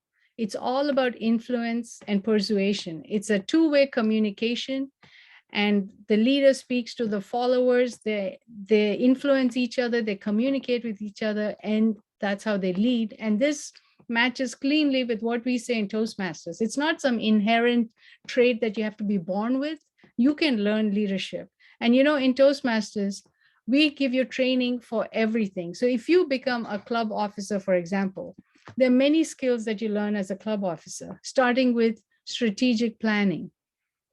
Now, if you want your club to be successful, you're going to have a meeting on how to be successful. That is maybe small, but you're learning how to plan, how to be successful, improve customer service. Your members are your customers. You conduct moments of truth. You're figuring out how we can help our members, how well they can do. We learn delegation. You're running a club contest. You're running an event. How about this event today, right? I had so much correspondence. Who's doing what time are you coming on? Where is your, all the background information, everything you have to collect, and the delegation, lots to learn here. The marketing and public relations for your club, for the events, lots of things that we learn. The budgeting of time, budgeting of resources, budgeting of the people, who's going to do what, is it in person, who will get the refreshments, who are writing. So we are learning a lot of skills, and I'm just saying in general. So when we have our club officer training, don't just say, oh, we need to get the DCP, we need the club distinguished. They are learning skills too. Everyone is gaining from this. The club officer is learning skills. The members are benefiting from it. In Toastmasters, it's a win-win. We are gaining, they are gaining, everyone is. And now that we had COVID, the silver lining, we have learned to run meetings online. We have learned to conduct training online. We're learning to present webinars online. These are all skills that we need for the new tomorrow. So we are learning so many things that are beneficial. Like we said, everything we learn in Toastmasters, we use in our everyday life. And in Toastmasters, we also have our core values, starting with integrity. Now, integrity is something that comes within. It's the act of being fair and just. You don't have to check on a person who has integrity because they'll do the right thing. And in an organization like ours, it is very important that we have integrity. For example, we get about 20 to 25,000 pathway level 1 completions, for example. Do you think Toastmasters actually sits and checks, oh, did they give that first speech? Have they done the evaluation? No, we take your word for it. You submit it. Yes, you've completed level 1. And you might think, Radhi, why are you saying this out loud that they're not checking? The thing is this, if you don't put the effort, you just send it in, yes, I've completed it. You are the one who's losing. We are not losing. So it's up to you. What you reap, what you sow. You put the effort, you follow the guidelines, you will be a better speaker. And in an organization like ours, we need integrity. The second key core value we have is respect. We have people from all over the world with all different thoughts, all different ideas. Respect is having regard for others, showing when you say you have respect for someone, that means you admire their qualities, you look up to them. And respect is in many ways. For example, the CEO of AT&T was going to visit my office. So they started painting the walls and cleaning the place. And my coworkers like, oh, look at that, they're trying to fool them. It's not a question of fooling, it's showing respect. Like when my parents come to my house, I clean my house. I want it to look good for them. So there are different ways of showing respect. And in an organization like Toastmasters, you may disagree with the other person, but you have to keep an open mind. You have to listen. District leaders listen to each other, but the district director has the final say, and we have to learn to respect. Then service. Service is the act of doing work. The person that comes to mind is Mother Teresa with service. But in Toastmasters, we have the ability to do either small tasks, big tasks, any size, from being a timer in a club meeting to running a conference, to being a district leader. There's service, so many different ways of providing service. I remember when I was running for division governor, I went to the conference and my mentor met me at the entrance and says, Radhi, are you ready with your 2-minute speech? I said, Nick, I'm unopposed, don't worry, I don't need a 2-minute speech. So I go to the business meeting and I'm sitting there and there are 10 divisions and I was in division I. And you know, the district director says, are there any nominations from the floor? And those days, without going before the DLC, you could run from the floor and this, you know, inspirational speaker raises his hand and then he's nominated to run in my contest. And I'm like, oh my God, I have to come up with a 2-minute speech. And the guy sitting next to me, he nudges me and I'm like, what? And he's like, now's your chance. I'm like, what do you mean? He's like, why do you want to do the work? Give it up. Somebody else wants to be division director. Here's your chance. And, you know, imagine if I had just given in and, you know, like, okay, let somebody else do the work. I don't need to do this. But I would have lost. I gained from saying, yes, I want to be division director. And by finding a 2-minute speech and being elected, it actually feels better when you have a contest and you win than being unopposed, because then you think, I achieved something. It's not so easy. And having got that division director position, I learned so much more. I've been learning and growing. My friends at work will tell me, you're wasting your weekend this conference, you're talking to these people. I'm not wasting, I'm gaining from this. I'm learning from this. And so is the others. It's a win-win. And the last core value is excellence, right? Excellence is it's not just being the very best, but constantly trying to become better and better at whatever you're doing. Now, my mother actually was trying to instill the same core values in me, because when she asked me to go to that swimming contest, she wanted me to do my best. I didn't have to be the best. I just had to do my best. And then I had given her my word that I would take part in the contest, and I did not. And then when she was yelling at me, I wasn't showing respect when I said, yes, I'm going to do something. So I tell you, all the skills that we learn in Toastmasters, we can use in everyday life. And the skills and the core values are what we need. So I started this speech by saying, what would you do if you are in my shoes? But I would like to conclude by asking, what will you do now? Because you have been a Toastmaster, you have been given all this training, you've been given all these opportunities. Let me tell you this, you will never look back and regret that you tried and failed, but you may look back and regret that you never even tried. And Toastmasters has given us so many opportunities. If you have some school board position, some promotion at your job, anything that you feel that you deserve, try it. What do you have to lose? And you have your Toastmasters club to help you practice, because anything you want to do, come to your club. You know, you can practice even speeches that you can make them fit into the program and get feedback from your members. You know, I'm going to be giving a speech here. Can you help me? Can you give me feedback? And all this extended family is there to support you. So it's in your best interest to make sure your club is running great so that you can support each other. And that club will support you in your daily life. So everything we do helps in every which way in Toastmasters. So my fellow Toastmasters, what will you do? You are very lucky to have Toastmasters. Mahatma Gandhi did not, but he somehow persisted and made it. We have Toastmasters, we have each other, we have so many opportunities. So please take the next step. You can do it. And I wish you all the best. Thank you.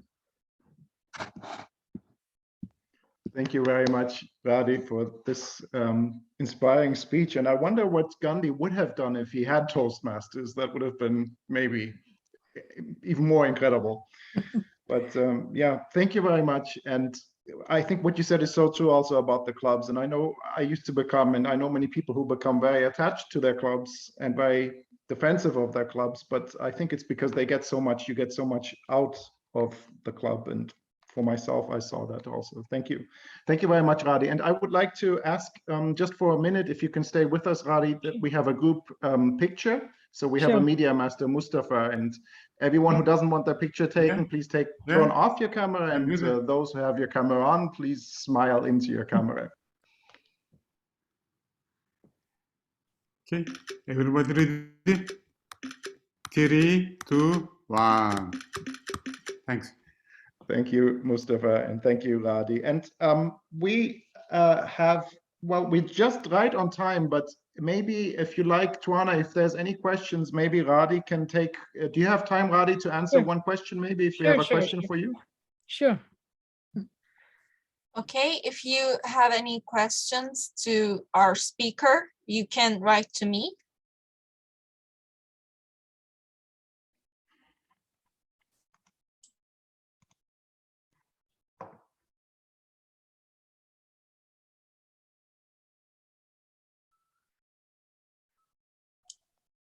Or you can just ask her question.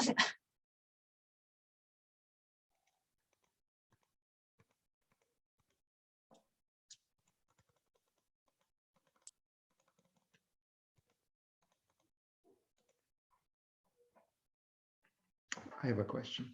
Okay, go ahead.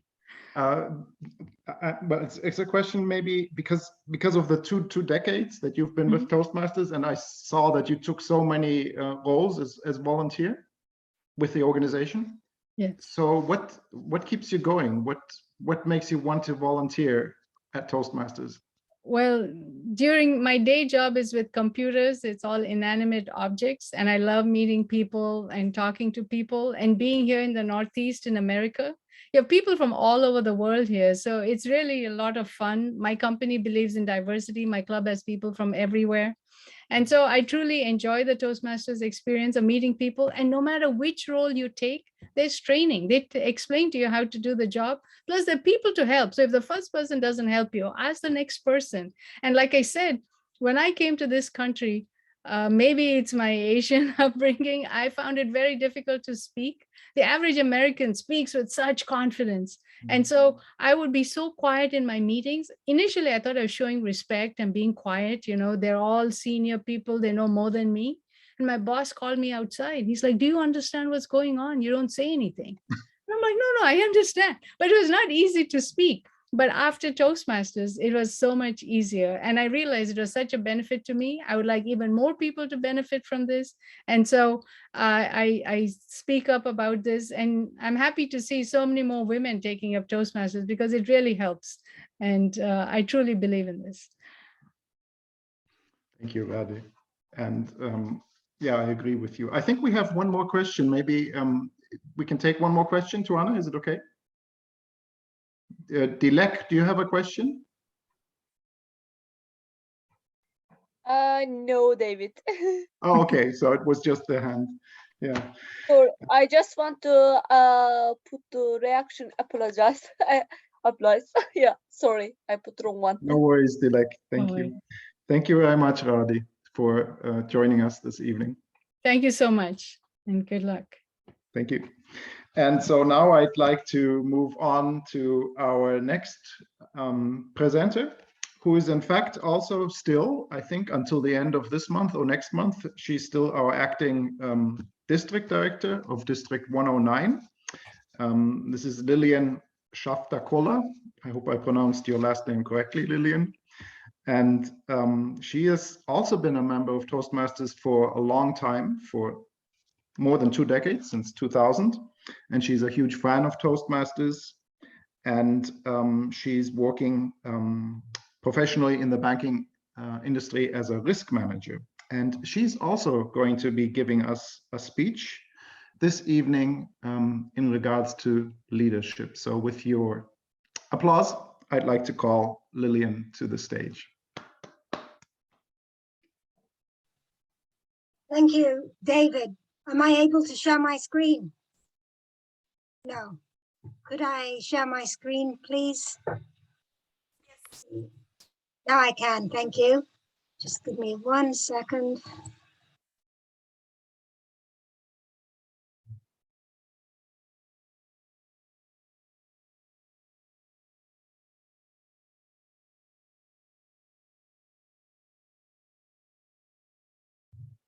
Good afternoon, ladies and gentlemen.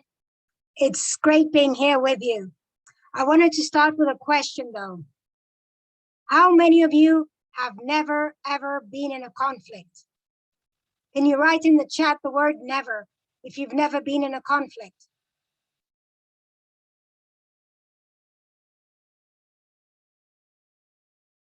Well, I'm not seeing much action in the chat, but I'm not surprised because conflicts are an everyday phenomenon as things are. You could be anywhere with anybody doing anything, and suddenly a conflict may loom up as different interests collide. And it happens again and again. Whether it's a small conflict or a bigger one, it can still cause chaos.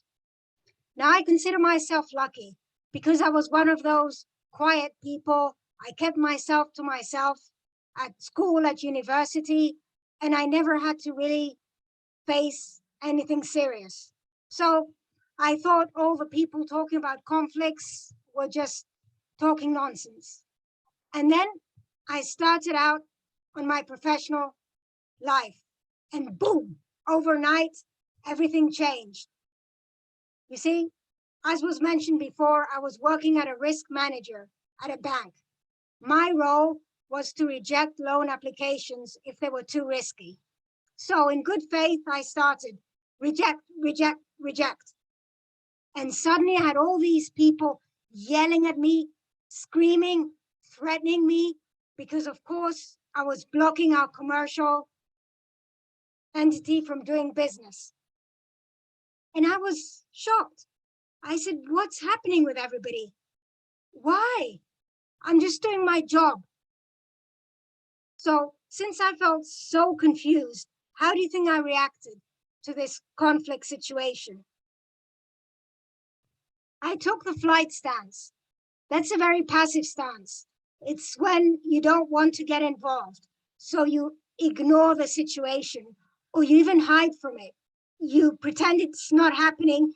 And there I was just sitting in my office, continuing to reject, but without giving any time to the people who are shouting. But I'm going to ask you now, when, if you ignore a situation, does it just go away? It doesn't. And that's what happened. Things became worse and worse, more and more accusations. Yes, I thought I was being soft in the relationship by not fighting with anybody, but it also wasn't helping the problem. So one day I'd had enough and I reacted, but the wrong way. I flipped over to the other stance that's very common in conflict, the fight stance, and that's a lot more aggressive and confrontational. You guys think you can yell at me? Well, I'm going to yell back. And you know what? I'm the one who's right. I'm saving our bank by rejecting your silly loan applications. So we started trading insults. Did it help? Did it work? Well, it resulted in the commercials finding a lot of creative names for me that could not be used in polite company. But otherwise, no. You see, the fight stance, yes, it does address the problem, but it does so in a way that kills the relationship. So you're still failing. That was when I realized that if I wanted to be a real professional, a true leader, what I had to do was understand how to resolve conflicts, because conflict resolution is a very powerful tool in any leader's toolkit. So I started working on it. But now maybe you're asking yourselves, why is she talking about this? So let's see, do we have conflicts in Toastmasters? As we have been saying, it really is a great organization that offers so much. But do we have any conflicts? And if we do, what could cause these conflicts? Do you have any suggestions to put in the chat? What kind of conflicts have you seen in Toastmasters?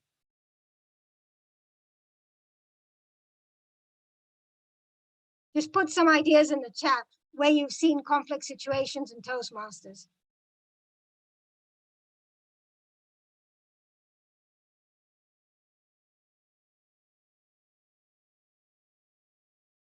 And let me tell you, while we're waiting for ideas, that as a district leader, I've been invited in the past few years to the district leadership training that's held directly by Toastmasters International. The agenda changes every time, different workshops, but one thing that is always on the agenda is conflict resolution in one form or another. Just to show that it's everywhere and that Toastmasters does try to help us as leaders to overcome it. And I see some interesting ideas coming in. Membership fee, for example, I would agree. Clubs disagreeing with each other when organizing joint events, very true. Now, I would also give you some of my ideas, but before I do that, I want to go back to actually something that David mentioned about emotions earlier on, because emotions are key in a conflict. You can have the cause of the conflict, membership fees, cultural diversity, but it's all the emotions that come in, the anger, the fear, the resentment that really get the conflict burning. Filling up roles, Dilek is saying, very true. But some of my ideas, over the last 22 years that I've seen, harsh evaluations. We say that evaluations are our bread and butter in Toastmasters, and that's very true. We love to give good feedback, and that's how members grow. But we have to make sure we do it in the right way, especially if we're dealing with a new member. Can you imagine the stress on a new member? Comes in for the icebreaker, very nervous. And maybe somebody who hasn't been trained stands up and says, oh, you know, you made this mistake, you made that mistake. The Toastmaster, the new Toastmaster will feel embarrassed, ashamed, and will crawl away. So we have to be very careful when delivering our precious evaluations. Inappropriate handling of contests. Fellow Toastmasters, I had to put this in because in the last 2 years, there have been many conflicts in District 109 because of contests. You cannot believe it. We have this excellent rule book given by Toastmasters International, but when it's not followed, there are problems. We've had in the past people gossiping about what happened in the judging room and so on. And of course, the contestants are already taking it very seriously. So if they feel that maybe something wasn't correct, if something went wrong, if the judges weren't completely impartial, of course, it's going to lead to a huge conflict. Unilateral decisions being made. It happens to the best of us. We're teams, but sometimes people forget that. A few years ago, I spoke to a club. They were suffering because they had always met on Tuesdays. And then their president, the new president, came and said, I don't like Tuesdays. So he sent a letter to everybody.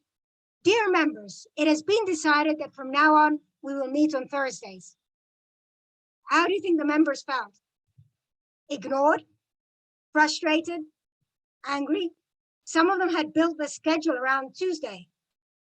Others just felt, that this guy is not taking us seriously. What a mess. Not being appreciated for your contribution. We're a volunteer organization. I have seen so many wonderful Toastmasters working so hard. Many of them in Turkey this year. And yet, doesn't it feel bad if you're not appreciated? People should be recognized. And when some people are sometimes left behind, it does cause resentment. Financial issues. We already have a comment about the membership fee. Very true. Fees and other financial issues are always very sensitive, whether at the club level, at the area, at the division, or the district.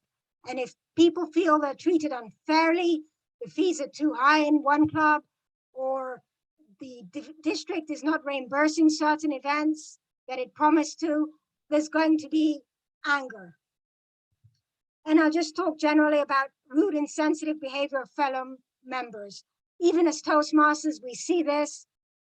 I was treated to some insensitive remarks that a Toastmaster of the evening made to a great member of a club some years ago. It was an in-person meeting. a New Year's party. I saw that member, he'd been working abroad and he came rushing from the airport straight to the party. And the Toastmaster of the evening made fun of him that he was late. You know, small things you may say, but they're enough to cause some frustration. That is why suddenly these conflicts may arise. Now, why is conflict bad for Toastmasters? Well, I think we've been saying it. We have great energy, fellowship. We all want to work together in teams and develop. But how can we do that when we're fighting, when we're taking sides? A lot is lost, not just time, but that good feeling. So we try to avoid it wherever possible. The worst thing is we lose members of our Toastmasters family, sometimes forever. We had a conflict in the district over an area contest this year. A very passionate lady who was helping at all levels, even the district level, resigned and left the organization completely because of that conflict, because she saw so much she didn't like. And it was very unfortunate because by the time we found out at the district level, she was already gone. And it's happened more than once. What do you think the club, whose day was changed from Tuesday to Thursday, is doing now? Well, it went downhill after the president's announcement 2 years ago. And today, that club that showed so much promise has been suspended. So you see, conflict does bring about some bad feelings. This is why we're currently working on setting up a District 109 conflict resolution team to add value. And we're really looking at the concept of self-leadership because we do feel that people have to recognize that their own actions can influence what will happen in the conflict. So we're going to work to help people understand that and to grow. The first stage, of course, once the team has been fully formed from willing volunteers around the district, is to help them become experienced in conflict resolution techniques. They will receive training from and will liaise with international experts.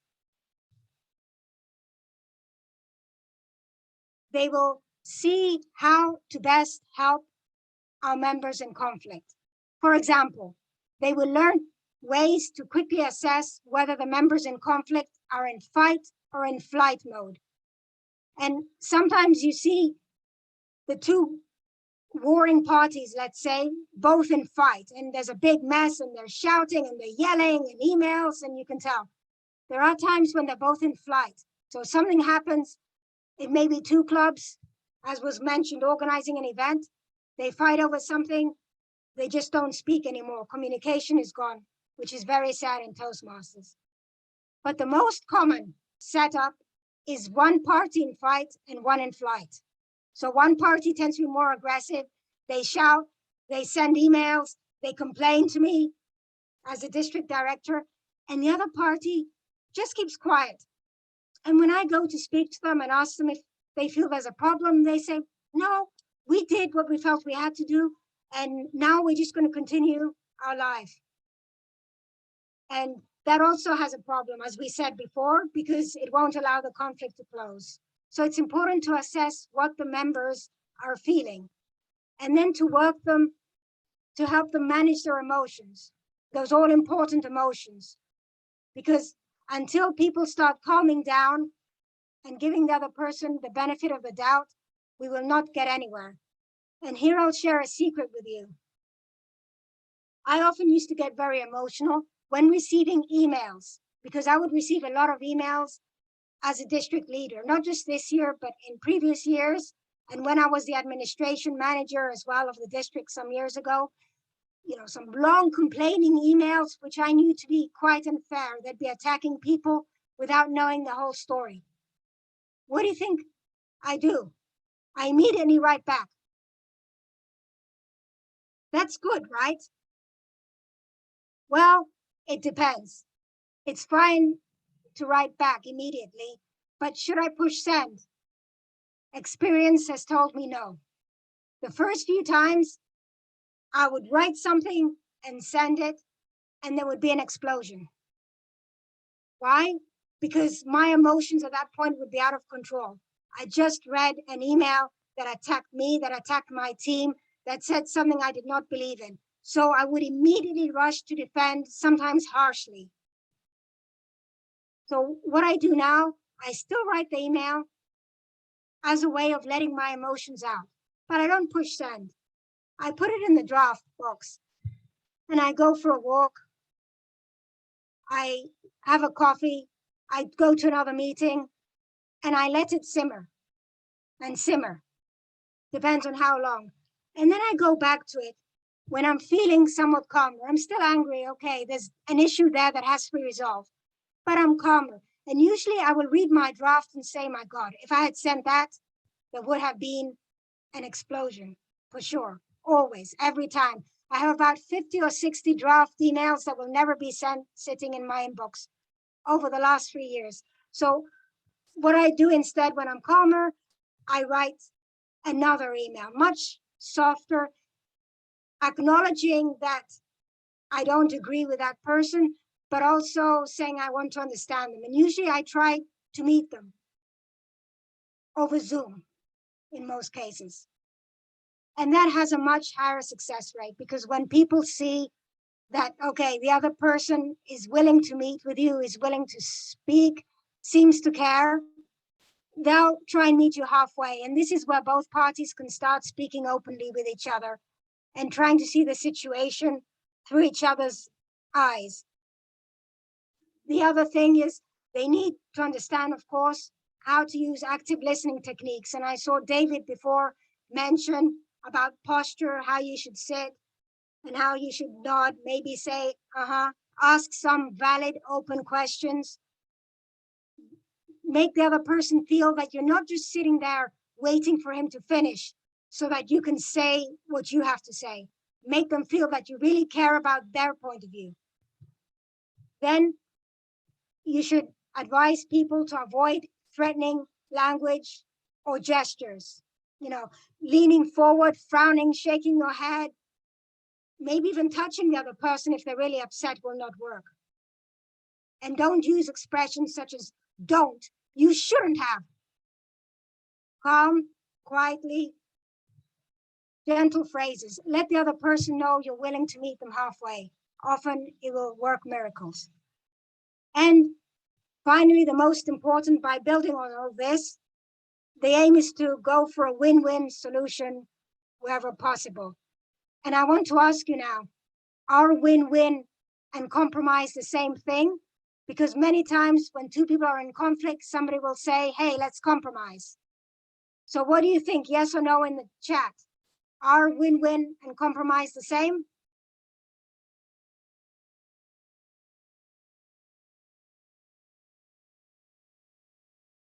Very happy to see that I'm starting to get no's here because they are not the same. Let me give you an example. Two girls walk into a kitchen. There's one lonely orange in the fruit bowl and they both go for it. I want the orange. No, I came to get it. It's mine. So the father comes in and says, girls, what kind of behavior is this? It's fine. Be fair. Just compromise. We'll cut the orange in half. And they each took a half. Was that the right solution? Well, it was fair, I suppose, but did it lead to a win-win? Let's see. Girl one went to her side of the kitchen. She was using the juicer. So she squeezed out the juice from her half. It only came to half a glass, but what could she do? She only had half an orange. Then she threw the outside part away. The other girl was making an orange cake. The orange cake needed orange peel. So she scraped off the peel from her half. It wasn't enough to really give the cake that flavor because it was only half. But she got what she could, and then she threw the useless inside into the dustbin. So I ask you now, yes, okay, it may have seemed like a fair solution, but was it a win-win? It was not, because a win-win goes for the best possible solution on both sides. And the only way that can be achieved is when you really sit down and each side explains its needs and its wants so that they can be taken into account. If that had been done here, one girl would have gotten the outside, the other the inside, and they would have been perfectly happy. In fact, people often say that compromise is a more acceptable form of lose-lose, and that's it. So we're going for a win-win where we can. And that's why the conflict resolution team in our district would work on all these techniques and would share knowledge with other leaders in the district, and even going to clubs. One thing to be made clear, they would offer guidance on conflicts and try to help the people work the way towards a win-win. They would not offer final solutions. They will not be judges or arbitrators. They will be advisors, helpers. So ladies and gentlemen, if you're interested in learning more about conflict resolution, please contact me, liliantoastmasters@gmail.com. As I said earlier, it's something that really fascinates me. And I myself am working to learn as much as possible about conflict resolution techniques. And I would love to work with people who are interested on it. And if we do that, ladies and gentlemen, even though we will still have conflicts in our district, we can't avoid them. We will soon be able to say, conflict, what an opportunity to clear the air and start something new and even better. The best thing. Thank you. Back to you, Mr. Toastmaster.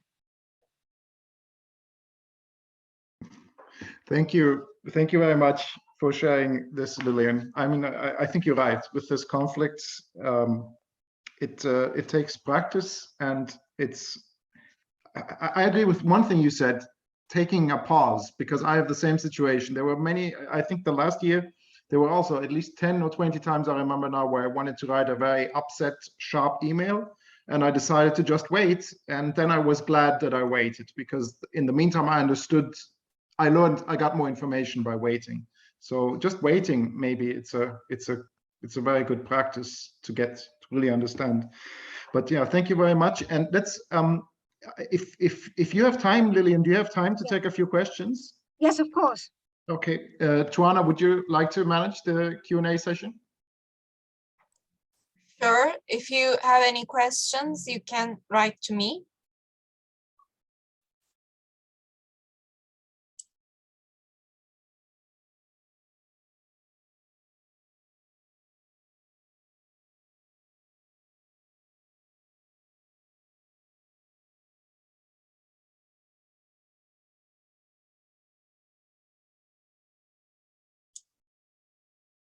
I think